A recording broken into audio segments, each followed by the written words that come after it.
పార్లమెంట్పై దాడి బెదిరింపులు కలకలం రేపుతున్నాయి. ఢిల్లీని ఖలిస్తాన్గా మారుస్తామంటూ ఈమెయిల్స్ వచ్చినట్టు తెలుస్తోంది. ఈ క్రమంలోనే ఢిల్లీలోని పలు స్కూళ్లకు కూడా బెదిరింపులు వచ్చాయి. 9 స్కూళ్లకు బాంబు బెదిరింపులు రావడంతో పోలీసులు అప్రమత్తమయ్యారు. డాగ్స్ అలాగే బాంబ్ స్క్వాడ్స్ రంగంలోకి దిగే విద్యార్థులను ఇళ్లకు పంపించి తనిఖీలు చేపడుతున్నారు. బాంబు బెదిరింపులతో విద్యార్థులు తల్లిదండ్రులు భయాందోళనకు లోనయ్యారు.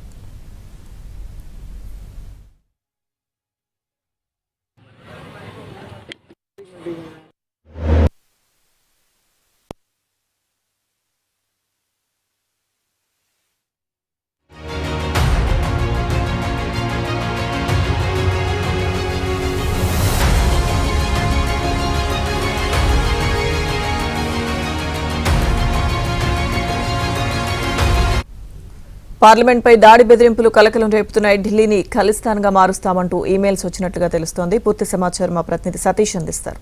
సతీష్, దేశ రాజధాని ఢిల్లీలో స్కూల్స్ కు బాంబు బెదిరింపులు వచ్చాయి. మొత్తం 9 స్కూల్స్ కు బాంబు బెదిరింపు మెయిల్స్ పంపించారు. ఖలిస్తాన్ ఉగ్రవాద సంస్థ నుంచి బెదిరింపు మెయిల్స్ వచ్చినట్టు కూడా పోలీసులు ధృవీకరిస్తున్నారు. అప్రమత్తమైన అధికారులు ఇప్పటికే స్కూల్స్ లకు వెళ్లి ఆ స్కూల్స్ అన్నింటినీ కూడా మూసివేసి క్షుణ్ణంగా బాంబ్ స్క్వాడ్ తోని తనిఖీలు చేస్తున్న పరిస్థితి నెలకొందని చెప్పాల్సి ఉంటుంది. అదేవిధంగా ఇక పార్లమెంట్ కు సంబంధించి పార్లమెంట్ కూడా సైతం కూడా పేల్చి వేస్తామంటూ కూడా బెదిరింపు కాల్స్ మెయిల్స్ వచ్చినట్టు కూడా అధికారులు చెప్తున్నారు. ఇప్పటికే ఇతర పరిసర ప్రాంతాల్లో పెద్ద ఎత్తున కూడా బందోబస్తు ఏర్పాటు చేశారు. ఇక లోరెట్ కాన్వెంట్ స్కూల్ ఢిల్లీ కంటోన్మెంట్, దక్షిణ ఢిల్లీలోని శ్రీనివాసపూర్ లో కేంబ్రిడ్జ్ స్కూల్, నార్త్ వెస్ట్ ఢిల్లీలోని రోహిణిలోని వెంకటేశ్వర స్కూల్ తో పాటు మరోవైపు బాలభర్తి స్కూల్ తో పాటు రోహిణి సంబంధించి దక్షిణ ఢిల్లీలో ఉన్న న్యూ ఫ్రెండ్స్ కాలనీలో కేంబ్రిడ్జ్ స్కూల్ కు సంబంధించి కూడా పెద్ద ఎత్తున మొత్తం 9 స్కూల్స్ కు బాంబు బెదిరింపులు వచ్చాయి. గతంలో క్రితం కూడా స్కూల్స్ కు అనేక మెయిల్స్ పంపిస్తూ కూడా వాళ్ళ స్కూల్స్ ని పేల్చి వేస్తామంటూ కూడా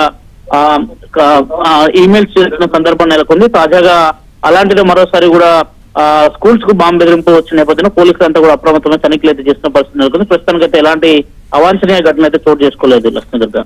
ఓకే సతీష్, థ్యాంక్ యూ.